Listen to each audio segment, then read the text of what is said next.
Hello friends, आपका अपने channel study for genius में स्वागत है। फ्रेंड्स, ये सेशन आपके लिए बहुत इंपॉर्टेंट हो सकता है, क्योंकि बच्चों ये जो हम सेशन लेकर आए हैं ये आपका प्रीवियस ईयर पेपर है। ठीक है, तो ये सीडीपी का बच्चों हम आपको टोटल 30 क्वेश्चन करवाने वाले हैं। और बच्चों, प्रीवियस ईयर का क्वेश्चन पेपर है, आप लोग खुद अंदाज़ा लगाइए कि आप लोग कितना सही कर रहे हैं, कितने क्वेश्चन कहाँ पे मुझसे मिस्टेक हो रही है, और उन चीज़ों को सही कीजिएगा। चलिए फिर स्टार्ट करते हैं सेशन। फर्स्ट क्वेश्चन आपका कह रहा है कि निम्नलिखित में से कौन सा कथन व्यक्ति के विकास की प्रक्रिया के बारे में सही है। देखिए बच्चों, जो भी क्वेश्चन है हम पॉजिटिव नेगेटिव और सभी क्वेश्चन को एलिमिनेट करके आपको सिखाएंगे। ठीक है, क्योंकि आपको जो तरीका हम सिखाने वाले हैं वो बहुत ही बेस्ट रहेगा। चीज़ों को एलिमिनेट करके आप कैसे आंसर तक पहुँचते हैं ये चीज़ आप सीखने वाले हैं आज। तो आज के सेशन में बने रहिएगा। चलिए बच्चों, तो बताइएगा, इसमें आपके सामने 4 ऑप्शन है। बच्चों, पेपर ऐसे ही आता है। ठीक है, अगर आप फर्स्ट टाइम पेपर देने जा रहे हैं तो बच्चों देखिए, पेपर का जो पैटर्न है ऐसे ही आता है। क्वेश्चन आपका पहले इंग्लिश में रहेगा और देन आफ्टर हिंदी में रहेगा। ठीक है, आप हिंदी इंग्लिश दोनों में बाइलिंगुअल पेपर आता है। तो ऐसे पेपर आता है आपके सामने और उसमें आपको टिक लगाना रहता है। ठीक है, ऑनलाइन पेपर रहता है। तो बताइएगा बच्चों, व्यक्ति के विकास में प्रक्रिया के बारे में सही है। देखिए बच्चों, हमसे सही पूछा गया है। ठीक है, और पॉजिटिव पूछा गया है। ठीक है, पॉजिटिव निगेटिव क्या होता है ये हम आपको बता रहे हैं। पॉजिटिव में वो होता है बच्चों की चीज़ें जो हैं जिनको पढ़ के आपको लगे कि नहीं चीज़ें सही हैं। ठीक है, पॉजिटिव वे में जा रही हैं। निगेटिव बच्चों वो होता है जिसमें कि किसी भी चीज़ पे जैसे प्रेशर दिया जा रहा है या फिर चीज़ें निगेटिव में जा रही हैं। ठीक है, अब वो हम कैसे बता रहे हैं बच्चों, अब आंसर पे जाइए। विकास की प्रक्रिया एक दिशी होती है। एक दिशी का मतलब बच्चों समझ रहे हैं? अगर नहीं समझ रहे तो इंग्लिश में आइएगा बच्चों। एक दिशी का मतलब होता है यूनी डायमेंशन। ठीक है, यूनी डायमेंशनल होता है। और इसमें क्या होता है बच्चों, इस एक दिशी का मतलब क्या हो गया, एक दिशा में ही जा रहा है। तो बच्चों ऐसा नहीं है, विकास की प्रक्रिया सिर्फ एक दिशा में नहीं होती है। ठीक है, कई दिशा में होती है। तो इससे बच्चे क्या करेंगे, इसको हम एलिमिनेट कर देंगे, इसको हम कट कर देंगे। यह केवल व्यक्ति, देखिए बच्चों हमने आपको बताया हर शिफ्ट में हम ये चीज़ बताते हैं, जहाँ पे भी केवल आता है हम केवल कनेक्शन तुरंत काट देते हैं। ठीक है, अब आपके सामने ऑप्शन बचे हैं 2। विकास की प्रक्रिया में सांस्कृतिक विविधताएं होती हैं। बच्चों ये जो विविधता वर्ड दिया है ना बच्चों, ये विविधता वर्ड बहुत ही अच्छा और पॉजिटिव में आता है। बच्चों इसको इंग्लिश में अगर बात कर ली जाए तो इसको डाइवर्सिटी बोलते हैं। ठीक है, आपका क्या हो गया बच्चों, कल्चरल डाइवर्सिटी। जो डाइवर्सिटी बच्चों विविधता वर्ड है ये आपका पॉजिटिव पॉइंट होता है। ठीक है, ये जहाँ भी दिखे तो आपके चांसेस 90% बन जाते हैं कि ऑप्शन आपका सही है। फिर भी हम क्या करते हैं, चारों ऑप्शन चेक करते हैं बच्चों। ठीक है, सीटेट के एग्जाम में प्यारे बच्चों यही होता है, चीज़ों को एलिमिनेट करके ही आप आंसर तक, बेस्ट आंसर तक पहुंच सकते हैं। अगला ऑप्शन है कि विकास केवल, देखिए केवल आगे हमने ये भी काट दिया, यहाँ पे केवल आया था ये हमने काट दिया। सिर्फ कह रहा था कि एक दिशी होता है एक दिशी नहीं होता। अब ऑप्शन आपके सामने क्या बच्चा बच्चों, थर्ड है बच्चा, आप तुरंत टिक कर देंगे। ठीक है, तो हम चीज़ों को ऐसे ही करेंगे और बहुत ही आसानी से आप देखेंगे कि आप खुद ही बच्चों 30 में आप खुद देखेंगे कि 25 आराम से जाएंगे आपके। ठीक है, अगर आपने अभी तक कुछ नहीं पढ़ा कोई दिक्कत नहीं है, बस बने रहिएगा, हम सारी चीज़ें आपको कवर करवा देंगे। ठीक है, बता देंगे। अब देखिए बच्चों, निम्न में से कौन सा प्रश्न बच्चों में विवेचनात्मक चिंतन को बढ़ावा देने का उदाहरण है। देखिए एग्जाम्पल आपसे पूछा गया। विवेचनात्मक चिंतन बच्चों समझिएगा, विवेचनात्मक चिंतन क्या होता है तो इंग्लिश में देखिए बच्चों, कुछ चीज़ें हैं ना आपको इंग्लिश में याद ही करनी चाहिए। देखिए क्रिटिकल थिंकिंग की बात कही गई है। ठीक है, अब क्रिटिकल कैसा वर्ड है बच्चों, ये निगेटिव वर्ड नहीं है, ये पॉजिटिव वर्ड है। ठीक है, पॉजिटिव वे में आपसे पूछा गया है। तो ठीक है, चलिए हम बता रहे थे पॉजिटिव में। देखिए बच्चों, हमको ऑप्शन आपको क्या पूछा बच्चों, पॉजिटिव में ही पूछा है और हम पॉजिटिव में ही बताएंगे। पता करो कि लेकिन बच्चों हाँ, कुछ चीज़ें ऐसी होती है। विवेचनात्मक चिंतन के बारे में पहले कुछ जान लीजिएगा बच्चों। विवेचनात्मक चिंतन बच्चों वो होता है जिसमें आपका खुद का, बच्चे का, बालक का दिमाग लगता है, वो अपने आप से चीज़ों को निकालता है। ठीक है, कुछ चीज़ें क्या होती है, रट्टाफिकेशन। जैसे कि हमने बता दिया कि यह आम है तो बच्चे ने कहा कि ठीक है सर ये आम है, हम इसको आम ही कहेंगे। और हमने कह दिया कि बच्चे ये जो आम है आपका, अब आप ये कई प्रकार के हमने आम रख दिए, सेब रख दिए बच्चों, केला रख दिए और आम की तरह ही डिज़ाइन में और सब फल रख दिए। अब हमने बच्चे से पूछा कि बच्चे इसमें आम बताओ, तो बच्चा अपना दिमाग लगाएगा ना, और हमने एक जगह सिर्फ आम रख दिए तो बच्चा जाएगा कहेगा यही तो आम है। देखिए बच्चों, जिसमें बच्चे का खुद का दिमाग लगता है, ठीक है, कोई भी सेंटेंस हमने बोला या हमने कविता सुनाई या बच्चे से हमने कहा कि बच्चे ये जो पोएम आप हमने सुनाई है, इसके बारे में आपने क्या सीखा? तो बच्चा अपनी तरफ से बताएगा, कुछ पॉजिटिव बताएगा, निगेटिव बताएगा, वो खुद से अपना दिमाग लगा के बताएगा ना।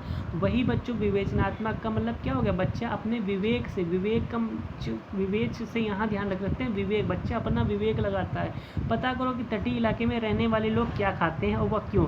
तो बच्चा क्या करेगा, बालक क्या करेगा? अब वो पता लगाएगा कि तटीय इलाके में रहने वाले लोग क्या खाते हैं। अब वो पता करेगा कि वो आखिर कौन कौन सी चीज़ें खाते हैं, कौन कौन सी सब्जियां खाते हैं, कौन कौन से फल खाते हैं, या क्या क्या खाते हैं और क्यों खाते हैं, ये भी पता करेगा बच्चों। ठीक है, भारत के 10 राज्यों के नाम बच्चों, वो तो रट के कुछ भी बता सकते हैं ना। 28 राज्य हैं अपने कंट्री में, वो बालक क्या करेगा, उन्हीं 28 राज्यों में से कोई भी रट के 10 नाम बता देगा। 2 से 10 तक के पहाड़े लिखो, वो बच्चा रटा है, उसको पता है 2 से 10 तक के पहाड़ा, तो उसको अपना माइंड कुछ नहीं लगाएगा बच्चों। रट्टाफिकेशन यहाँ पे चला रहा है। दी गई कविता का सुस्मरण करके वाचन करो। सुस्मरण, स्मरण का बच्चों क्या मतलब, क्या हो गया? सुस्मरण का मतलब चीज़ों को याद करना, मतलब कि रट्टाफिकेशन, इस वजह से ये गलत हो गया, ये भी आपका गलत हो गया और ये भी गलत होगा।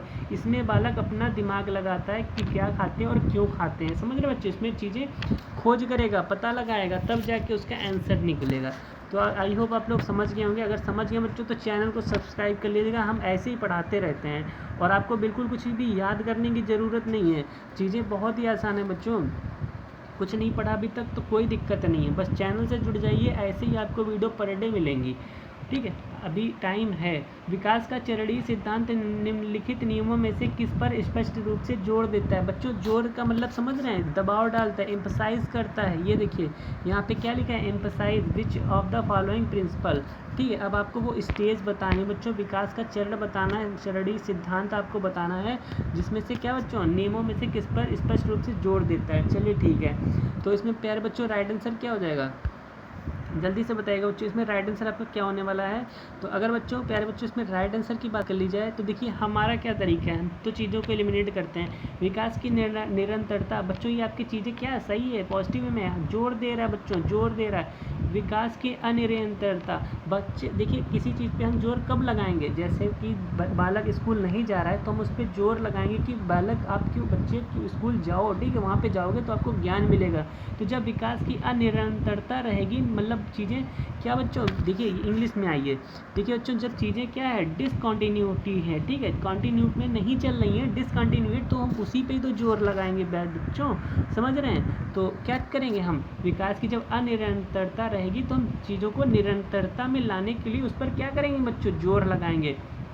ये चीज़ें आपकी सही है। विकास को प्रभावित करने वाले सांस्कृतिक कारक, जब वो विकास को प्रभावित करने वाले सांस्कृतिक कारक है तो हम उसमें क्यों जोर लगाएंगे बच्चों, इसमें कोई ज़रूरत ही नहीं है।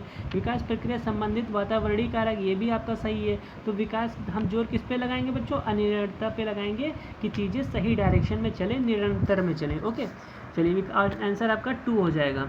नेक्स्ट क्वेश्चन बच्चों आपसे पूछा गया है, क्या पूछा गया है, तो बच्चों ये प्यारे बच्चों पूछा गया है कि निम्न में से कौन से कारकों द्वारा विद्यालयों में बच्चों का अधिगम से जुड़ाव प्रभावित होता है। देखिए बच्चों आपको कुछ चीज़ें बता दें। अधिगम, एक तो अधिगम वर्ड आपको कई बार देखने को मिलेगा एग्जाम में। ठीक है, अधिगम का मतलब इंग्लिश में आइए तो बच्चों क्या होता है, लर्निंग होता है। ठीक है, क्या होता है बच्चों, अधिगम का मतलब होता है लर्निंग। ठीक है, आपसे पूछा क्या गया है, आपसे पूछा गया children's engagement with learning in school is influenced by which of the following factors. ठीक है, देखिए बच्चों अब हिंदी में समझिएगा। ठीक है, नहीं समझ में आया कोई दिक्कत नहीं है, कोई परेशानी नहीं है। निम्न में से कौन से आपको कारक हैं, कि कारक आपको बताने बच्चों जिसके द्वारा क्या होता है, विद्यालयों में बच्चों का अधिगम से जुड़ाव प्रभावित होता है। बच्चे, अधिगम का मतलब क्या, बच्चे का सीखने से जुड़ाव प्रभावित होता है। तो देखिए बच्चों बच्चे किस किस चीज़ से कैसे कैसे सीखते हैं, उनका क्या कनेक्टिविटी रहती है।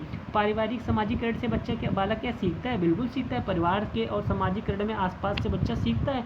समकक्षी संबंधों, समकक्षी मतलब क्या बच्चों, समकक्षी का मतलब वो हो गया आपके जो बच्चे के जो क्लासमेट रहते हैं उनसे बच्चा सीखता है, बिल्कुल फ्रेंड्सों से सीखता है, समकक्ष से सीखता है। सांस्कृतिक मूल्य, बच्चा क्या कल्चर, रीति रिवाज के मूल्यों से कुछ सीखता है, बिल्कुल सीखता है। बच्चों का आत्मसम्मान, बच्चों का आत्मसम्मान की बच्चों क्या हो गया, चलिए आइए नहीं पता तो इंग्लिश में self esteem of the children. बच्चा क्या सीखता है, सेल्फ मतलब बच्चों खुद से बालक क्या सीखता है, आत्म खुद से बच्चा कुछ चीज़ें खोज करके सीखता है, बिल्कुल सीखता है बच्चों। ठीक है, तो ऑप्शन आपका किस में जाएगा बच्चों, ऑप्शन आपका 1, 2, 3 एंड 4 आपके सभी के सभी सही है। देखिए बच्चों एक चीज़ हम और बता दें आपको, अगर आपको नहीं पता है ना क्वेश्चन कैसे सही करें क्या करें, करें क्या ना करें, सबसे बेस्ट ऑप्शन होता है कि जिसमें ज़्यादा से ज़्यादा चीज़ें दी हो ना, पहले उसको आप प्रायोरिटी दीजिए, उसमें चीज़ों को ढूंढिए कि क्या चीज़ इसमें नहीं है। इसमें हमने देखा कि 1 भी सही है, 2 भी सही है, 3 भी सही है, चौथा भी सही है, ये तो सभी सही लग रहे हैं बच्चों, तो ऑप्शन आपका 3 सही हो जाएगा। ठीक है, ये हम आपको बच्चों कुछ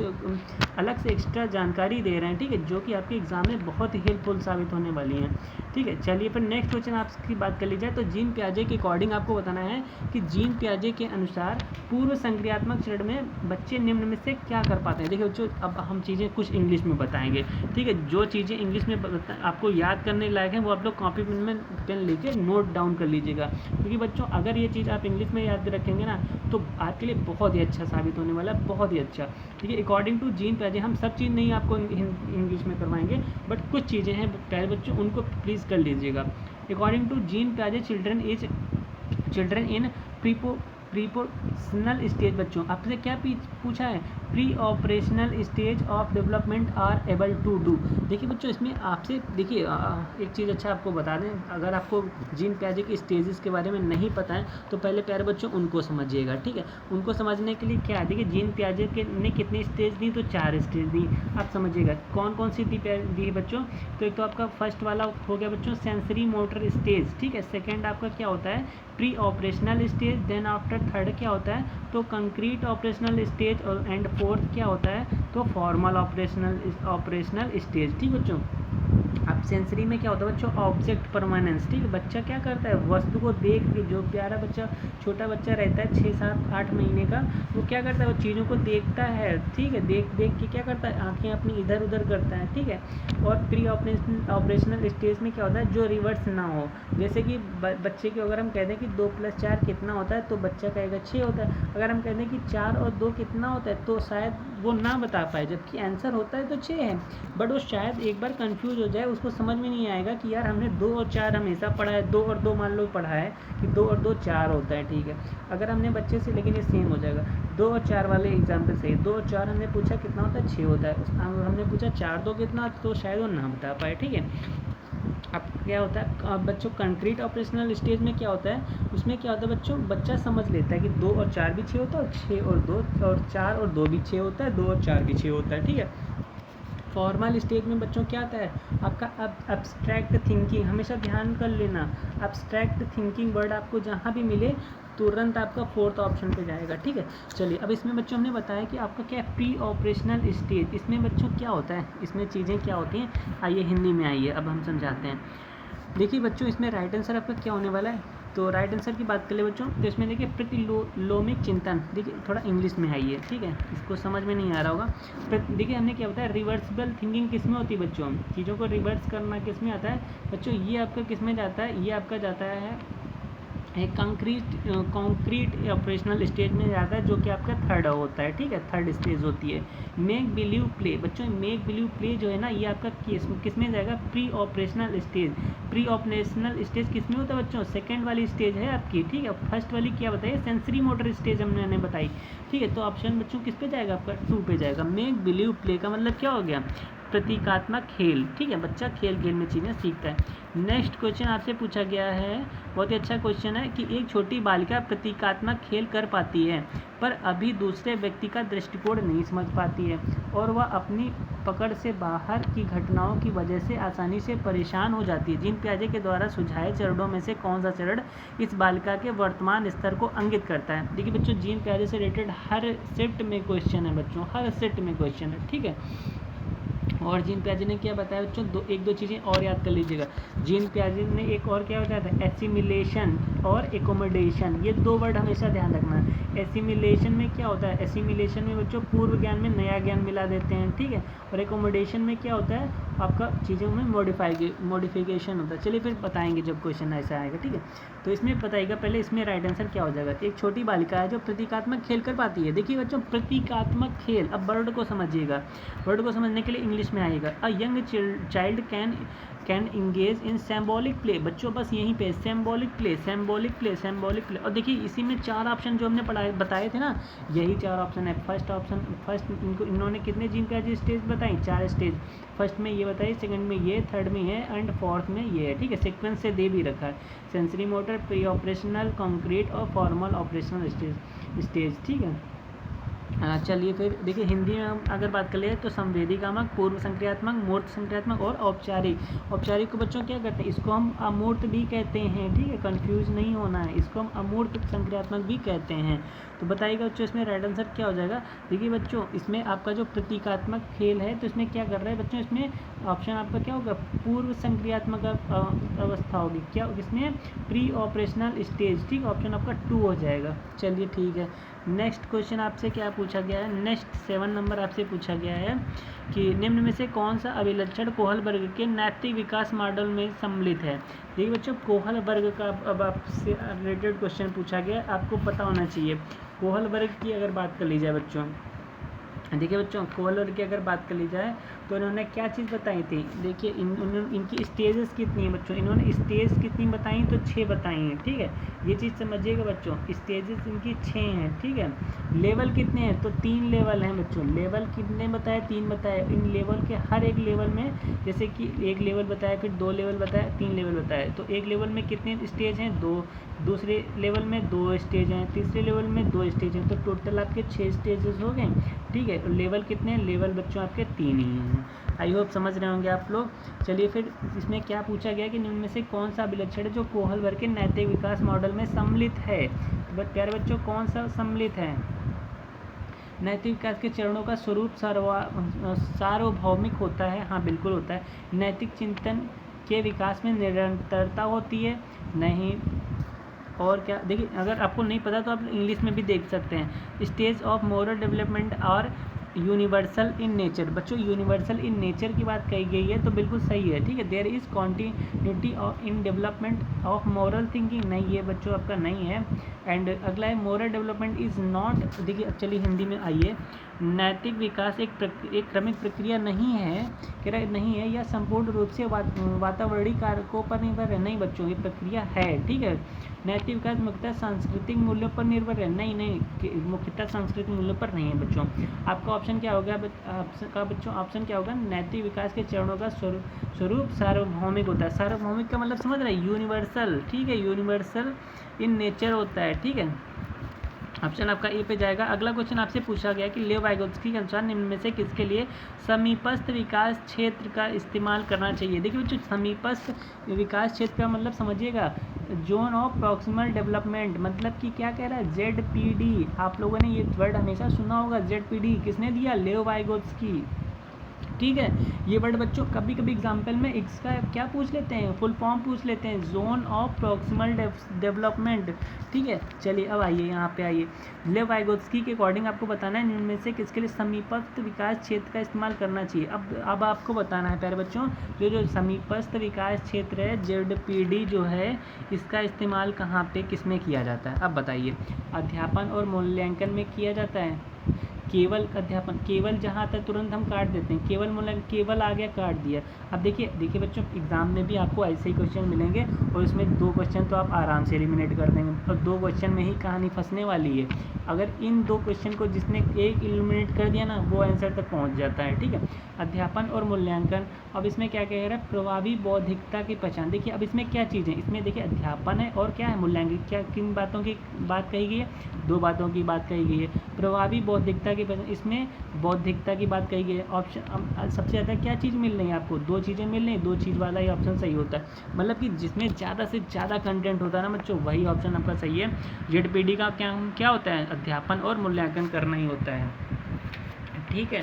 ये चीज़ बच्चों आपको पता होनी चाहिए। और 1-2 चीज़ हम आपको बता रहे हैं, ठीक है, ट्रिक बता रहे हैं इसकी कुछ चीज़। देखिए बच्चों कभी भी ZPD से रिलेटेड क्वेश्चन आ जाए तो आपको कहीं पे भी एक तो सुझाव वर्ड मिल जाए, ठीक है, सुझाव वर्ड मिल जाए बच्चों ना, तो ये वर्ड हमेशा कहीं भी ऑप्शन में आप देख लेना, अगर आपको समीपस्थ मिल जाए और साथ से बच्चों क्या, साथ से सुझाव भी है, ठीक है, कहीं भी ये वर्ड मिल जाए तो आप हमेशा टिक कर दीजिएगा, ठीक है। सुझाव कहीं भी ZPD में क्या होता है बच्चों, सुझाव दिया जाता है, ठीक है। और सुझाव किस में दिया जाएगा, जब अध्यापन करेंगे, ठीक है। और क्या करेंगे बच्चों, मूल्यांकन करेंगे। टीचिंग में ही तो सुझाव दिया जाता है, और क्या होता है, असेसमेंट मूल्यांकन करेंगे, तब उसमें भी क्या होता है, चीज़ों को सुझाव में ही दिया जाता है। चलिए नेक्स्ट क्वेश्चन 9 नंबर है कि एक विशिष्ट संप्रत्यय को पढ़ाने हेतु एक अध्यापिका बच्चे को आधा हल किया हुआ उदाहरण देती है। लेव वाइगोत्स्की के अनुसार अध्यापिका किस रणनीति का इस्तेमाल कर रही है। अब देखिए, आधा पढ़ाया हुआ, आधा हल किया हुआ उदाहरण देती है, ठीक है। कोई भी चीज़ उसने आधी हल की है, तो बच्चों ये किसका एग्जाम्पल है, अकॉर्डिंग टू आपको किसकी बताना है, लेव वाइगोत्स्की के अकॉर्डिंग बताना है, ठीक है। और हम आपको एक चीज़ और बता देते हैं कि बच्चों लेव वाइगोत्स्की ने क्या क्या चीज़ बताई थी। एक तो बताई थी ZPD, ठीक है, जिसकी हमने अभी बात की। और बच्चों क्या बताया था, स्कॉप फोल्डिंग, ठीक है, स्कॉप क्या बताया था, स्कॉप फोल्डिंग, ठीक है। ये चीज़ आपको हमेशा ध्यान रखनी चाहिए, इनकी यही दो चीज़ें हैं बच्चों, इन्हीं से मोस्टली क्वेश्चन बनता है, ठीक है। अब कभी भी बच्चों स्कॉप फोल्डिंग क्या होता है, जब कोई बच्चा किसी अन्य साथी या व्यक्ति के किसी समीप बताए गए मार्गदर्शन पर कार्य करता है बच्चों, उससे क्या बोलते हैं, स्कॉप फोल्डिंग बोलते हैं, ठीक है। देखिए अब दो चीज़ समझिएगा, ZPD में क्या होता है, ZPD में क्या होता है, चीज़ें सुझाव में होती हैं, ठीक है। सुझाव वर्ड जहाँ भी आ जाए तुरंत क्या टिक करना है, ZPD। और स्कॉप फोल्डिंग आ जाएगा तो वहाँ पे क्या आपको टिक करना है, सहारा देना, ठीक है। किसी भी चीज़ को सहारा देना ही आपका क्या कहलाता है, स्कॉप फोल्डिंग, ठीक है। अब हम लोग ठंड में क्या लगाते हैं, स्कार्फ लगाते हैं, वो हमको क्या देता है, सहारा ही तो देता है एक ठंड से बचने का, ठीक है। वहाँ से आप लोग ध्यान कर सकते हैं, ठीक है। चलिए इसमें बताइएगा प्यारे बच्चों, राइट आंसर क्या हो जाएगा, ZPD के अकॉर्डिंग। देखिए बच्चे को आधा हल किया हुआ उदाहरण दिया गया है, तो बच्चों इसमें राइट आंसर क्या हो जाएगा, अवलोकन अधिगम होता है, पाड़ होता है। अब पाड़ नहीं पता तो इधर समझो, पाड़ का मतलब बच्चों स्कॉप फोल्डिंग को ही पाड़ बोलते हैं, ठीक है। ऑब्जर्वेशनल लर्निंग या फिर कॉन्फ्लिक्ट टीचिंग या फिर कंडीशनिंग बोलते हैं बच्चों। देखिए इसको हम लोग क्या बोलेंगे, अवलोकन अधिगम बोलते हैं बच्चों, ठीक है। इंग्लिश में बात कर ले तो ऑब्जर्वेशन लर्निंग कहते हैं, ठीक है। ऑप्शन आपका किस पे जाएगा, ऑप्शन प्यारे बच्चों ए पे जाएगा। इसको हम लोग क्या बोलते हैं, अवलोकन अधिगम बोलते हैं, ठीक है। चलिए नेक्स्ट क्वेश्चन 10 नंबर है। 10 नंबर आपसे क्या बच्चों 10 नंबर है, और 10 नंबर आपके देखिए बच्चों इसका ये कौन सा था, इसमें बच्चों आपका राइट आंसर क्या हो जाएगा। अच्छा इसमें क्या पूछा क्या था, शायद गलत हो रहा है। एक विशिष्ट संप्रत्यय को पढ़ाने हेतु अध्यापक को आधा हल किया हुआ उदाहरण देती है। लेव वाइगोत्स्की के अनुसार अध्यापक किस रणनीति, देखिए बच्चों इसमें गलत उन्होंने बता दिया है। एक अध्यापिका बच्चे को आधा हल किया हुआ उदाहरण देती है, ठीक है। देखिए बच्चों क्या कर रहा है, टीचर क्या कर रहा है, उदाहरण के रूप में आधा हल किया हुआ उदाहरण देती है। तो इसमें बच्चों राइट आंसर आपका क्या हो जाएगा, पाड़ हो जाएगा, ठीक है। राइट आंसर आपका पाड़ पे जाएगा। क्यों जाएगा, देखिए बच्चों अभी हमने बताया, देखिए पाड़ किसे कहते हैं, स्कार्फ फोल्डिंग को कहते हैं, ठीक है। और स्कार्फ फोल्डिंग का मतलब बच्चों हमने अभी बताया सहारा देना। तो टीचर क्या कर रहा है, टीचर जो है आधा उसने हल किया हुआ उदाहरण दिया, और आधा हल किया हुआ उदाहरण का क्या मतलब है, टीचर जो है बच्चे को सहारा दे रहा है कि हमने आपको एक सहारा दे दिया है, या फिर क्या कर दिया, सहयोग कर दिया। अब आगे खुद सॉल्व करो चीज़ों को, ठीक है। आगे खुद चीज़ों को क्या करो, हल करो, सॉल्व करो, ठीक है बच्चों। तो यहाँ पे टीचर ने क्या किया, एक पाड़ का काम किया, ठीक है। आई होप आप लोग समझ रहे होंगे। 10 नंबर क्वेश्चन बच्चों आपका क्या कह रहा है, 10 नंबर की अगर बात करी जाए तो 10 नंबर है, निम्नलिखित में से कौन सी अभिवृत्ति है। देखिए अभिवृत्ति का मतलब क्या होता है, अभिवृत्ति का मतलब बच्चों ये होता है, the classroom environment of progressive classroom will not have which of the following attitudes, ठीक है। तो कौन सी अभिवृत्ति एटीट्यूड है, एक प्रगतिशील कक्षी माहौल के अनुसार है। देखिए आपको पॉजिटिव में बताना है, ठीक है। आपको किसके अकॉर्डिंग बताना है, तो प्रगतिशील कक्षी माहौल के अकॉर्डिंग आपको पॉजिटिव में बच्चों बताना है। तो इसमें राइट आंसर क्या हो जाएगा, निर्णय निर्धारक के बच्चों में सहभागिता, भय मुक्त अधिगम वातावरण की चिंतन, या फिर विद्यार्थियों की व्यक्तिगत विभिन्नताओं का ध्यान रखना, या फिर अध्यापक के द्वारा बाह्य अनुशासन कायम करना। देखिए बच्चों इसमें क्या होता है, एक क्लासरूम में कैसा माहौल होता है, निम्नलिखित में कौन सा अभिव्यक्ति है जो प्रगतिशील कक्षी माहौल। देखिए बच्चों आपको कैसा माहौल में बताना है, कक्षा का माहौल बताना है। कक्षा के माहौल में बच्चों सबसे ज़्यादा चीज़ें क्या होती हैं, तो अनुशासन देखा जाता है, ठीक। कैसे, अध्यापक के द्वारा जो बाह्य अनुशासन है बच्चों कैसा वो कायम रखना ही क्या कहलाता है, एक कक्षा का माहौल कहलाता है, ठीक है। तो ऑप्शन आपका किस पे जाएगा पर बच्चों, 4th पे जाएगा। चलिए नेक्स्ट क्वेश्चन आपसे क्या पूछा है, नेक्स्ट क्वेश्चन है कि यह महत्वपूर्ण है कि कोई अध्यापक बच्चों को बुद्धि लब्धि के आधार पर स्थिर समूहों में पृथक ना करे, क्योंकि देखिए बच्चों अब इसमें आप चीज़ों को समझिएगा, ठीक है। देखिए इट इज़ बुद्धि लब्धि बच्चों किसे कहते हैं, तो आपको बच्चों इंटेलिजेंस और क्वेश्चन को कहते हैं, ठीक है, इंटेलिजेंस क्वेश्चन को कहते हैं, जिसे हम लोग आईक्यू के रूप में रिप्रेजेंट करते हैं। तो बताइएगा, यह महत्वपूर्ण है कि कोई अध्यापक बच्चों को बुद्धि लब्धि के आधार पर स्थिर समूहों को पृथक ना करे, ठीक है। बुद्धि लब्धि का मतलब समझ रहे हैं कि जैसे कोई बच्चा अधिक पढ़ने में तेज है या कोई कमज़ोर है, तो उसके हिसाब से जो क्लास टीचर हैं बच्चों को ये नहीं कि पढ़ने वाले बच्चे आगे बैठे हैं, जो कम पढ़ते हैं वो पीछे बैठे हैं, ठीक है। ये चीज़ अलग अलग नहीं करना है, ठीक है। सभी को समावेशी शिक्षा के अकॉर्डिंग सभी को साथ में बैठाना, चाहे कमज़ोर हो चाहे फिर वो अच्छा पढ़ने वाला हो, ठीक है। तो यह नहीं करना चाहिए, ना करें, क्यों ना करें, ठीक है। तो यह अध्यापक के लिए असुविधाजनक है। क्यों बच्चों, यह असुविधाजनक है तो एक नेगेटिव है, नहीं ये असुविधाजनक नहीं है, ये इसमें तो सुविधाजनक है भाई। अगर यहाँ पे टॉपर बैठेगा, मतलब पढ़ाओ जो जिसका माइंड शार्प है वो बैठेगा, यहाँ पे थोड़ा जिसका माइंड कम चल रहा है वो बैठेगा, तो इससे तो कुछ ना कुछ सीखेगा ना, तो ये तो एक सुविधाजनक हो जाएगा इसके लिए। यह विद्यालयों के लिए असुविधाजनक है, गलत। यह बच्चों के एक दूसरे के साथ अंतः सामूहिक प्रतिस्पर्धा नहीं करने देता है। क्यों नहीं करने देता है, ठीक है, ये गलत। एक तो प्रतिस्पर्धा वर्ड ही बच्चों आपका कैसा है, निगेटिव है, ठीक है। बुद्धि लब्धि संकल्पना स्थायी नहीं है, ठीक है, सही बात है। किसी की कम किसी की ज़्यादा बुद्धि हो सकती है पढ़ने के अकॉर्डिंग, ठीक है, वैसे तो सेम रहती है। एक बच्चों को चिन्हित करने के लिए जिम्मेदार हो सकती है, बिल्कुल बात सही है बच्चों। ऑप्शन आपका किस पे जाएगा, ऑप्शन बच्चों आपका किस पे जाएगा, तो ऑप्शन आपका बच्चों 4th हो जाएगा, ठीक है। चलिए फिर देख लेते हैं बच्चों आपका 12 नंबर आपसे क्या पूछा गया है। 12 नंबर है कि हार्वर्ड गार्डनर के सिद्धांत के अनुसार एक कक्षा में तरह तरह के अध्यापन रणनीतियों के इस्तेमाल होना जरूरी है, क्योंकि देखिए बच्चों क्या कहा गया कि हार्वर्ड गार्डनर ने, आपको सभी को पता है, बहुबुद्धि का सिद्धांत दिया है, ठीक है। उन्होंने बुद्धि को कितने प्रकार की बताए, तो अब आपको पता होना चाहिए बच्चों, ठीक है। हार्वर्ड गार्डनर ने मल्टीपल आपका इंटेलिजेंस में कई प्रकार की बुद्धि बताई है, ठीक है। हाँ चलिए फिर कौन कौन सी बुद्धि बताई बच्चों देख लेते हैं। देखिए हार्वर्ड गार्डनर के सिद्धांत के अनुसार बच्चों एक कक्षा में तरह तरह के अध्यापन रणनीतियों का इस्तेमाल होना जरूरी है। क्यों जरूरी है, तो इसमें बताएगा क्यों जरूरी है। यह बहुबौद्धिकता को निष्पादित करने में मददगार है, ठीक है। यह सामान्य बौद्धिकता को बढ़ाने में मददगार, या तारक विद्यार्थी बनाने में मददगार, या फिर यह व्यवहारिक बौद्धिकता के बढ़ाने में मददगार है। अब बताइएगा। देखिए बच्चों बहुत ही अच्छा सा क्वेश्चन है, तो इसमें बताइएगा राइट आंसर आपका क्या होने वाला है। देखिए बच्चों अगर राइट आंसर किसकी बात कर ले तो it helps exercise multiple intelligence, ठीक है। देखिए कभी भी आपका अगर देखिए हिंदी में नहीं समझ पा रहा तो आप इंग्लिश को चूज़ करिए, ठीक है।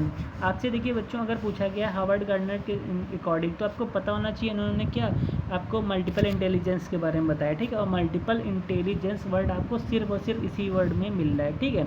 ये क्या करता है, it helps exercise multiple intelligence, ठीक है। इम्प्रूव इंटेलिजेंस नहीं होगा, ये भी नहीं होगा, ये भी नहीं होगा, मल्टीपल इंटेलिजेंस आपका बेस्ट ऑप्शन है, ठीक है। जिसे हम लोग हिंदी में क्या कहते हैं, बहुबौद्धिकता कहते हैं, ओके।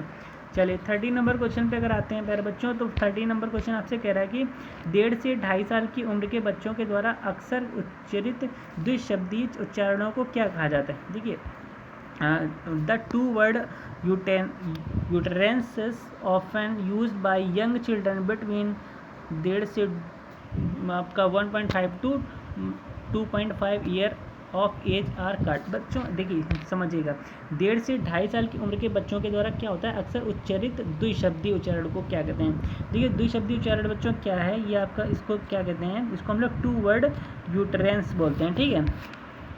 देखिए इसको हम क्या कहते हैं आप समझिएगा बच्चों, इसको हम लोग क्या कहते हैं अगर बात की जाए तो इसको बच्चों हम लोग क्या कहते हैं, इसको हम लोग तार प्रसिद्ध वाचन कहते हैं, ठीक है। देखिए वाचन का अधिविस्तारण या नववाद या फिर बकवाद।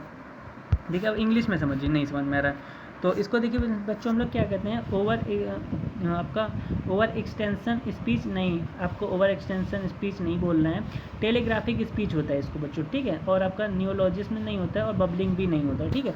आपका बच्चों क्या होता है, टेलीग्राफिक स्पीच में ये चीज़ें आती हैं जब बच्चा क्या करता है, टू वर्ड यूटेरेंस ऑफन का यूज़ करता है, ठीक है। 1.5 से 2.5 साल की उम्र के बच्चे के द्वारा जो अक्सर उच्चरित द्विशब्दी उच्चारण होते हैं, ठीक है। चलिए नेक्स्ट 14 नंबर आपसे पूछा गया है बच्चों कि पुरुष सामान्यतः दिमाग से सोचते हैं और महिलाएं अपने हृदय से सोचती हैं, यह कथन क्या दर्शाता है। अच्छा ऐसा भी है। देखिए man generally thinking with their heads and women with their hearts. तो बताइएगा बच्चों इसमें राइट आंसर क्या होने वाला है।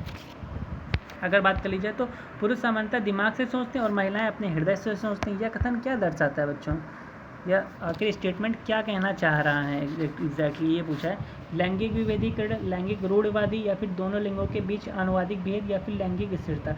देखिए बच्चों इसमें बात कही गई है महिला और पुरुष की, ठीक है, पुरुष और महिला की बात कही गई है, ठीक है।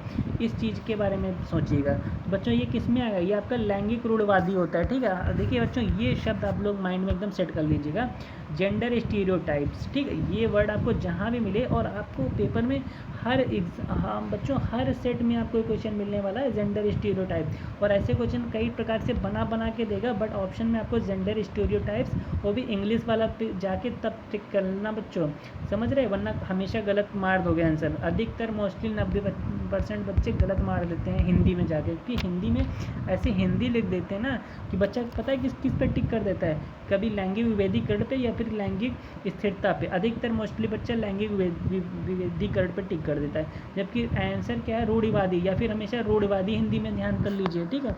सबसे बेस्ट ऑप्शन है कि इंग्लिश में कुछ चीज़ों को ध्यान कर लो, जेंडर स्टीरियोटाइप्स, बस। चलिए 15 नंबर क्वेश्चन है कि एक प्रगतिशील कक्षा में निम्न में से कौन सी मूल्यांकन विधि का इस्तेमाल नहीं होता है। अब कौन सी विधि का इस्तेमाल बच्चों नहीं होता है वो आपको बताना है, ठीक है। नहीं, क्या चीज़ नहीं होती है प्रगतिशील कक्षा में, मतलब समझ रहे हैं, प्रगतिशील कक्षा का मतलब अगर नहीं समझ रहे तो इंग्लिश में समझिएगा। विच of the following assessment strategic would know, देखिए इसको क्या बोलते हैं बच्चों, इसको हम लोग बोलते हैं प्रोग्रेसिव क्लासरूम, ठीक है, प्रोग्रेसिव क्लासरूम बोलते हैं। चलिए ठीक है, प्रगतिशील कक्षा मतलब कि बालक का सर्वांगीण विकास हो रहा है, ठीक है। तो किस मूल्यांकन विधि का इस्तेमाल किसका इस्तेमाल नहीं होता है बच्चों, अध्यापकों के द्वारा मननशील जर्नल का इस्तेमाल होता है। स्व मूल्यांकन व समकक्षी मूल्यांकन भी होता है। केवल देखिए केवल जहाँ भी आगे हमने कनेक्शन काट दिया और हमसे क्या निगेटिव ही तो पूछा था बच्चों, अब ये चीज़ को समझनी है, निगेटिव पॉजिटिव, हमसे निगेटिव में पूछा है तो ऑप्शन आपका निगेटिव वाला ही सही होगा, ठीक है, पॉजिटिव वाला नहीं सही होगा। चलिए ये चीज़ बच्चों आपको आने ही चाहिए, तो इसमें राइट आंसर आपको हमने बता ही दिया क्या हो जाएगा। चलिए फिर देख लेते हैं नेक्स्ट बच्चों, अगर नेक्स्ट क्वेश्चन की अगर बात करी जाए तो नेक्स्ट क्वेश्चन आपका क्या कह रहा है, नेक्स्ट क्वेश्चन है 16 नंबर, इसको पढ़िएगा बच्चों, इसको पढ़िएगा। ये क्वेश्चन आखिर आपसे क्या कहना चाह रहा है, ये कह रहा है कि वंचित और हाशिए पर स्थित समूहों की भाषा और संस्कृति को स्कूली पाठ्यक्रम में समावेशित करने से एक अध्यापक क्या सुनिश्चित कर सकता है, तो बताइएगा बच्चों। देखिए वंचित और हाशिए का मतलब समझ रहे हैं, अगर बात कर लीजिए बच्चों हाशिए पर स्थित, वंचित और हाशिए पर स्थित बच्चों क्या पूछा गया, वंचित और हाशिए पर स्थित बच्चों, वंचित और हाशिए पर स्थित समूह की भाषा और संस्कृति को स्कूली पाठ्यक्रम में समावेशित करने के लिए अध्यापक क्या सुनिश्चित कर सकता है बच्चों। तो इसमें राइट आंसर आपका क्या होने वाला है, देखिए बच्चों एक अध्यापक क्या आखिर फाइनली सुनिश्चित कर सकता है, शिक्षा में समानता या फिर शिक्षा में साम्यता। देखिए समानता और साम्यता क्या है, वह आप लोग शायद कंफ्यूज में होंगे, अभी समझा रहे हैं। सुविधा वंचित समूहों के प्रति सहानुभूति या फिर विशेषता सुविधा वंचित समूहों के लिए व्यावसायिक शिक्षा। देखिए बच्चों अगर इसकी बात कर ली जाए समावेशी शिक्षा की, तो देखिए इसमें बच्चों क्या होता है, एक कह रहा है कि इक्वलिटी इन एजुकेशन, और क्या कह रहा है बच्चों, इक्वलिटी है, यहाँ पे क्या इक्विटी है, इक्विटी इन एजुकेशन। बच्चों राइट आंसर आपका किस पे जाएगा, एक है आपका सिंपैथी वगैरह नहीं आएगा, and vocational education specially for under privileged groups, नहीं ये भी नहीं है बच्चों, ठीक है। ऑप्शन आपका 2 पे जाएगा, इक्विटी इन एजुकेशन होता है बच्चों, ठीक है। राइट आंसर आपका किस पे जाएगा, क्या होता है बच्चों, जो भी आपके स्कूली पाठ्यक्रम बच्चों जो समावेशित करना है ना, उसमें अध्यापक क्या सुनिश्चित कर सकता है, तो उसमें शिक्षा में साम्यता वो सुनिश्चित कर सकता है, ठीक है। शिक्षा में वो समानता नहीं ला सकता है, ठीक है, शिक्षा में समानता नहीं ला सकता। चलिए बच्चों नेक्स्ट क्वेश्चन देख लिया जाए। तो नेक्स्ट क्वेश्चन आपसे पूछ लिया गया है कि पर्याप्त समर्थन प्रदान करने के बावजूद, मतलब कई सारे पर्याप्त समर्थन प्रदान करने के बावजूद एक कक्षा में क्या हुआ, एक शिक्षार्थी गणितीय क्रियाओं को समझने में निरंतर चुनौतियों का सामना करता है, ठीक है। इसकी वजह क्या हो सकती है, देखिए बच्चों क्या है कि काफ़ी ज़्यादा प्रयास किया गया कि बच्चे को मैथ आ जाए, लेकिन क्या कर रहा है बच्चा अभी भी मैथ को समझ नहीं पा रहा है, उसके सामने चुनौतियाँ अभी भी हैं। तो बच्चों इसकी वजह आखिर क्या हो सकती है, फाइनली स्वलीनता हो सकती है, गणितीय वैकल्प ये हो सकता है, आलेखनीय वैकल्प या फिर पठन वैकल्प, वो पढ़ नहीं पा रहा है क्या आखिर, देखिए चलिए नहीं यार, तो एक ऑटिज्म वाली प्रॉब्लम है या फिर आपका डिस्कैलकुलिया है। देखिए बच्चों, अब मैथ से रिलेटेड क्वेश्चन है, तो मैथ से रिलेटेड क्या होगा, तो गणितीय वैकल्प आप सर्च ऑप्शन आपका उठ जाएगा। ठीक है, गणित में दिक्कत है तो गणितीय पे जाएगा। ठीक है, इसमें समझाने वाली बात ही नहीं है। 18 नंबर क्वेश्चन आपसे क्या पूछा गया कि एक समावेशी संस्था में एक श्रव्य बाधित, श्रव्य का मतलब समझ रहे, सुनने में दिक्कत है बालक को, श्रव्य बाधित विद्यार्थी की शिक्षा है तो निम्न में से कौन सी रणनीति प्रभावित नहीं होगी। मतलब कौन सी रणनीति बच्चों को नहीं करनी चाहिए। ठीक है, अगर बच्चा क्या कर रहा है, अगर बच्चे को सुनने में दिक्कत है, ठीक है, तो हमको क्या चीज़ें नहीं यूज करना चाहिए या फिर हमें क्या काम नहीं करना चाहिए बच्चों।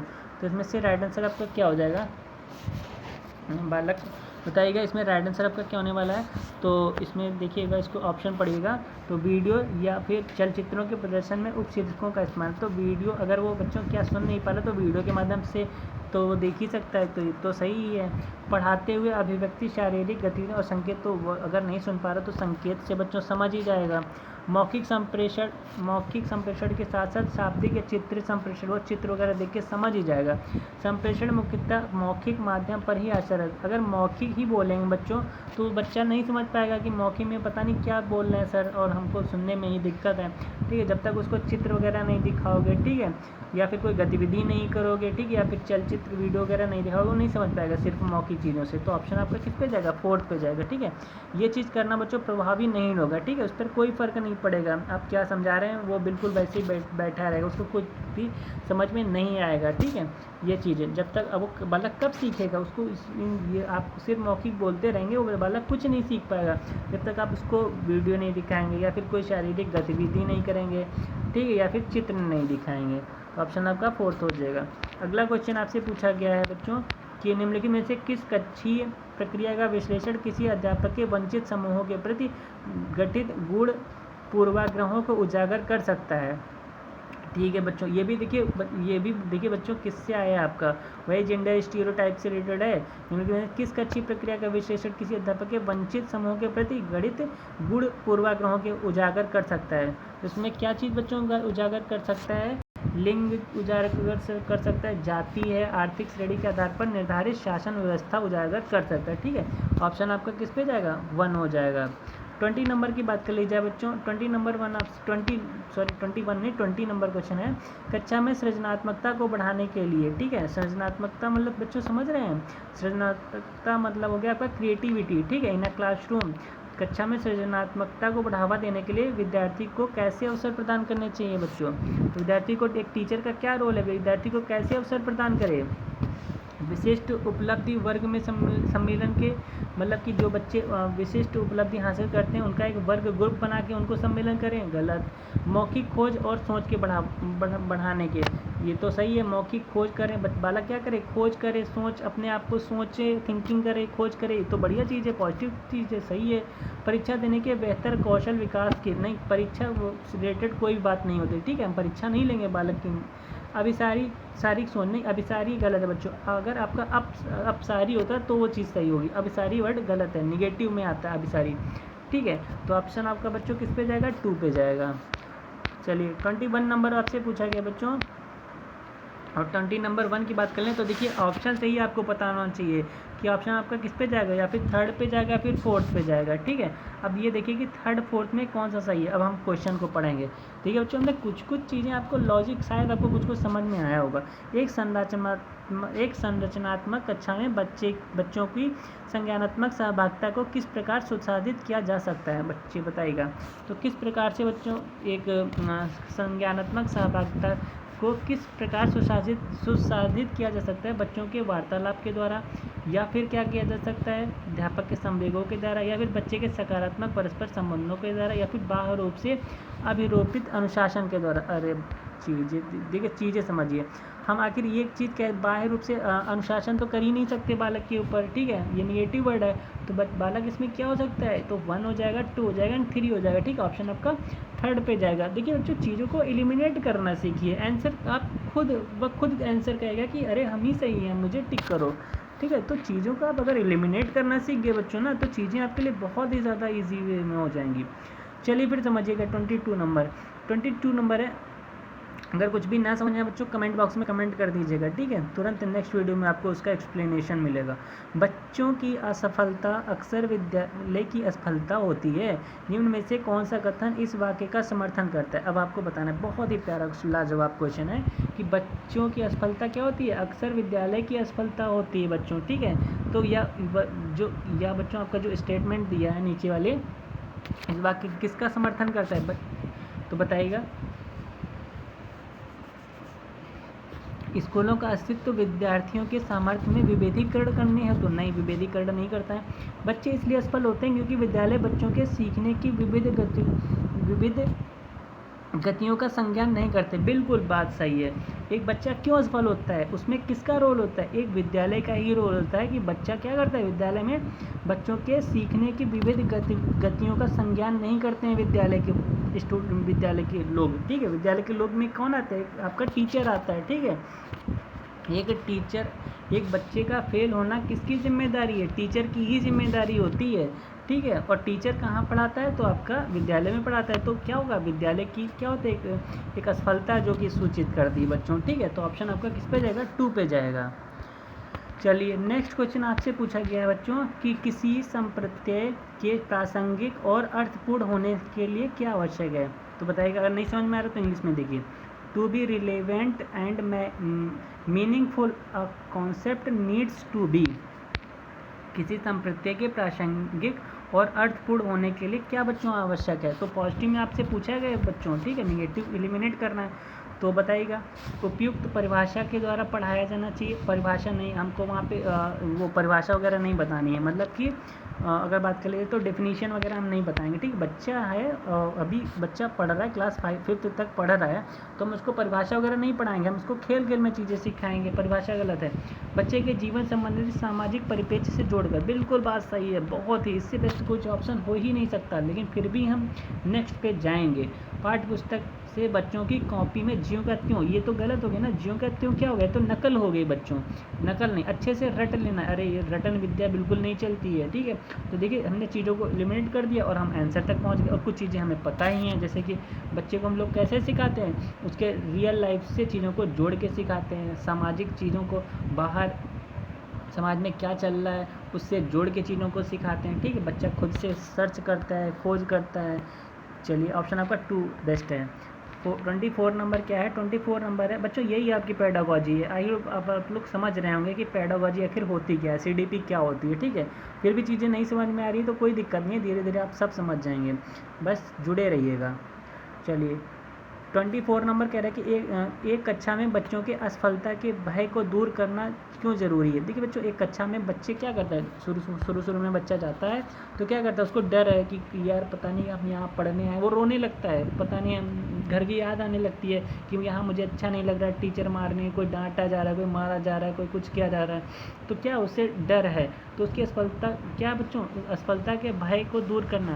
असफलता के भय को दूर करना बच्चों क्या हो गया कि हम अगर पढ़ेंगे नहीं तो हम फेल हो जाएंगे तो घर में डांटे मारे जाएंगे। तो उसको दूर भी करना है कि नहीं, बालक को क्या हो, जब तक उसको असफलता का बच्चों भय रहेगा तो अच्छे से चीज़ें सीख नहीं पाएगा, वो प्रेशर में आएगा, अंडर प्रेशर में आ जाएगा, ठीक है। तो इतना अच्छा परफॉर्म नहीं कर पाएगा, ठीक है। चलिए तो बच्चों इसको दूर करना क्यों ज़रूरी है ये बताइएगा। तो बच्चों बताइएगा क्यों ज़रूरी है, आप लोग खुद देखिएगा क्यों ज़रूरी है। क्योंकि बच्चों, बालक क्यों ज़रूरी है? एक कक्षा में अध्यापक बच्चों के भय को संभाल नहीं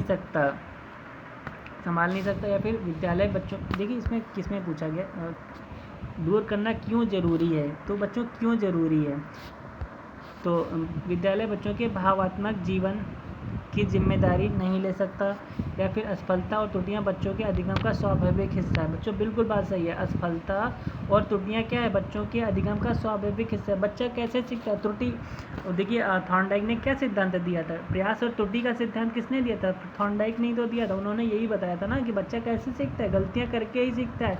वह जितनी ज़्यादा गलतियाँ करेगा एक दिन वो हो जाएगा कि बच्चा क्या करेगा, चीज़ों को अपने आप सही करेगा, सीखेगा। तो असफलता और त्रुटियाँ क्या है बच्चों, यह अधिगम का, यह सीखने का एक स्वाभाविक हिस्सा है। तो आंसर आपका क्या हो जाएगा, राइट, 3rd हो जाएगा, ठीक है।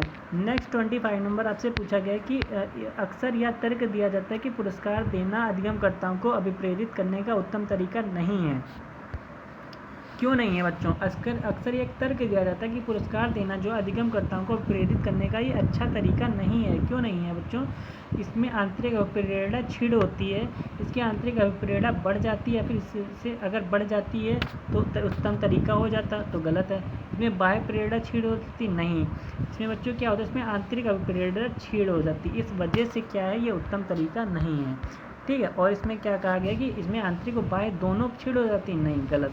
इसमें बच्चों क्या होता है, इसमें यही होता है कि आंतरिक अभिप्रेरणा क्षीण हो जाती है, दे डिक्रीज इंट्रेंसिक मोटिवेशन। ठीक बच्चों, राइट आंसर आपका 1 हो जाएगा। 26 नंबर आपसे क्या कह रहा है? 26 नंबर है कि निम्न में से विलक्षणों का कौन सा दल उत्तम समस्या समाधानकर्ताओं को इंगित करता है? तो बच्चे इसमें राइट आंसर क्या हो जाएगा बच्चों? अगर इसके देखिए उत्तम समस्या समाधान आपको बताना है, कोई इंगित करता है, तो इसमें सबसे बेस्ट ऑप्शन क्या होने वाला है ये बताइएगा बच्चों। तो इसमें बच्चों सबसे बेस्ट ऑप्शन में सबसे अधिक चीज़ें भी होनी चाहिए, ठीक, और सभी के सभी क्या किस में होना चाहिए? पॉजिटिव होना चाहिए। सृजनात्मकता पॉजिटिव, प्रतीकात्मक अनियमितता की कमी और अपसारी चिंतन, ठीक है।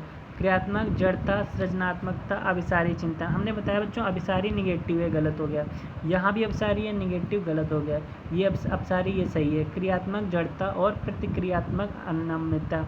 अब बच्चों समझिएगा, इसमें चीज़ें ज़्यादा हैं या फिर इसमें चीज़ें ज़्यादा हैं, ठीक है। चलिए इसमें भी हमें लग रहा है कि 3 ही चीज़ें, इसमें भी 3 ही चीज़ें हैं, ठीक है।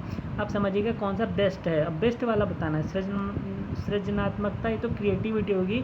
बच्चा कैसे, इसमें क्या होता है, बच्चा खुद चीज़ों को क्या करता है, क्रिएट करता है, सर्च करता है, ठीक है, सर्च करता है, ठीक है, तो सही है। और क्या प्रतिक्रियात्मकता अनियमितता की कमी, ये चीज़ होनी चाहिए, और अपसारी चिन्ह ये भी चाहिए, यहाँ भी अपसारी है, ठीक है। क्रियात्मकता जड़ता और प्रतिक्रियात्मकता अनियमितता। बच्चों आपका ये भी, चलिए ये इसमें क्या बच्चों, ये इसमें देखिए बढ़ावा मिल रहा है, इसमें कमी होनी चाहिए, इसमें बच्चों क्या होना चाहिए, इसमें बढ़ावा मिल रहा है, और होना क्या चाहिए, प्रतिक्रियात्मक। बच्चों जो आपका अनियमितता है ना, इसमें हमेशा कमी होनी चाहिए, तो ऑप्शन आपका किस पे जाएगा? 1 पे जाएगा, ठीक है। चलिए नेक्स्ट क्वेश्चन आपसे 27 नंबर कह रहा है कि शिक्षिका के विद्यार्थियों की खासकर सुविधा वंचित वर्ग के सफलता एवं असफलता के बारे में विचार अक्सर उनके सीखने व अभिप्रेरणा को प्रभावित करते हैं। इस संदर्भ में निम्न में से कौन सा कथन सही है? तो बताइएगा बच्चों इसमें कौन सा कथन आपका सही हो जाएगा। देखिए बच्चे, अगर इसमें राइट आंसर की बात कर लें तो शिक्षक की अपेक्षा बच्चों को सीखने में बेहद प्रभावित करते हैं, सही है। शिक्षक को कक्षा में बच्चों को स्वायत्तता पर काबू रखना चाहिए, नहीं, काबू नहीं करना है। शिक्षक को बच्चों की प्रतिस्पर्धा करने व एक दूसरे से बेहतर करने के लिए प्रोत्साहित करना चाहिए, नहीं, यहाँ पे हमें प्रतिस्पर्धा नहीं करानी, कंपटीशन नहीं कराना है। शिक्षक को ऐसे विद्यार्थियों को हर हालत में असफलता से बचने के लिए रणनीतियों में प्रशिक्षण देना चाहिए, अरे नहीं यार, रणनीति वगैरह कुछ नहीं हम अपनाते हैं कि असफलता के लिए कोई रणनीति वहाँ करेंगे। तो बेस्ट ऑप्शन बच्चों का क्या हो जाएगा? फर्स्ट ही हो जाएगा, ठीक है। चलिए 28 नंबर आपसे क्या कह रहा है? 28 नंबर बच्चों कह रहा है कि शिक्षिका कक्षा में सकारात्मक रूप से सीखने का वातावरण किस प्रकार सुनिश्चित कर सकती है? एक शिक्षिका, एक टीचर है जो कक्षा में सकारात्मक रूप से सीखने का वातावरण वो कैसे बना सकती है कि बालक सीख जाए, बच्चा सीख जाए? तो बताइएगा इसमें बेस्ट ऑप्शन क्या है? एक तय एवं निर्धारित समय सारणी का अनुपालन करे, नहीं, ये कोई ज़रूरी नहीं है। अभी बच्चा क्लास 5th तक है, उसे ज़्यादा कोई हमें तय सीमा नहीं करनी है, ठीक है। पुरस्कार एवं सजा का प्रयोग कर बच्चे को अनुशासित नहीं करना है बच्चे को, वो अपनी मर्जी से कैसे भी लिख पढ़ सीख सकता है, ठीक है। बच्चे के संवेगों को सीखने की प्रक्रिया का हिस्सा बनाकर, बिल्कुल ये करना ही चाहिए। बच्चे की क्षमता के आधार पर उनका विभेदीकरण करके, नहीं, अरे विभेदीकरण हम अलग अलग नहीं कर सकते, अलग अलग समूह नहीं बनाते हैं, ठीक है। ऑप्शन आपका 3rd हो जाएगा। 29 नंबर आपसे कह रहा है कि क्या एक शिक्षक को कक्षा में एक सत्ताधारी व्यक्ति के रूप में देखा जाना चाहिए जिसे कोई चुनौती न दे सके? तो अच्छा, तो क्या देखा जाना चाहिए बच्चों की? नहीं देखा जाना चाहिए। इसमें बताइएगा, इसमें कह रहा है कि हाँ देखा जाना चाहिए, हाँ मतलब देखा जाना चाहिए। इससे विद्यार्थियों को शिक्षकों के आज्ञा पालन एवं आदर करने के मूल्य की सीख मिलती है। अच्छा, कह रहा है कि हाँ देखा जाना चाहिए, केवल कनेक्शन काट दो। कह रहा नहीं देखा जाना चाहिए क्योंकि शिक्षार्थी ऐसे शिक्षकों से प्रश्न पूछने में हिचकते हैं जिससे उनकी सांप्रदायिक स्पष्टता में कमी रह सकती है। बिल्कुल सही है। बच्चे क्या करते हैं, बालक आपने हमेशा देखा होगा शिक्षकों से प्रश्न पूछने में अधिकतर स्टूडेंट क्या करते हैं, हिचकते हैं, ठीक है। तो ये चीज़ आपका राइट आंसर है। चलिए फिर बच्चों नेक्स्ट देख लेते हैं। नेक्स्ट क्वेश्चन आपसे 3rd 13 नंबर क्वेश्चन आपसे कह रहा है, आज के सेशन का लास्ट क्वेश्चन है, कक्षा में परिचर्या के दौरान क्या एक शिक्षिका को विद्यार्थी के गलत उत्तर सही करने चाहिए? अच्छा, बहुत सही। क्यों करना चाहिए भैया? नहीं करेगा वो। एक कक्षा में परिचर्चा के दौरान क्या एक शिक्षिका को, एक टीचर को विद्यार्थी के गलत उत्तर सही करने चाहिए? गलत उत्तर क्यों सही करने चाहिए? क्या करने चाहिए कि इसमें कह रहा है कि हाँ कर देना चाहिए, बस यहीं पे ये तो गलत हो गया। कह रहा है कि नहीं करना चाहिए। क्यों नहीं करना चाहिए? क्योंकि बच्चे को अभिव्यक्ति करने के लिए प्रोत्साहित करना चाहिए बिना गलत होने के भय से। बिल्कुल बात सही है आपकी। कह रहा है कि इसमें कह रहा है कि गलत उत्तर हमेशा संज्ञानात्मक स्पष्टता की कमी को दर्शाते हैं एवं उन्हें हमेशा सुधारना चाहिए। नहीं, ये चीज़ गलत है बच्चों, ठीक है। कमी को दर्शाते हैं, गलत। कमी उम्मीद नहीं आती है। बच्चे स्कूल में सही जानकारी प्राप्त करने के लिए आते हैं, इसलिए उनके उत्तरों को तुरंत सुधारना चाहिए। गलत बच्चों, आपका बेस्ट ऑप्शन जो है वो 2 है, ठीक है। तो इसी के साथ आपका सेशन बच्चों कंप्लीट होता है। मिलते हैं फिर नेक्स्ट वीडियो। आपको सेशन कैसा लगा लाइक शेयर एंड कमेंट करके बता दीजिएगा। एंड बच्चों कोई डाउट है तो कमेंट बॉक्स में कमेंट कर सकते हैं। चलिए फिर मिलते हैं नेक्स्ट वीडियो में। तब तक आप लोग बस पढ़ते रहिए, स्वस्थ रहिए, मस्त रहिए। And thank you for watching this video.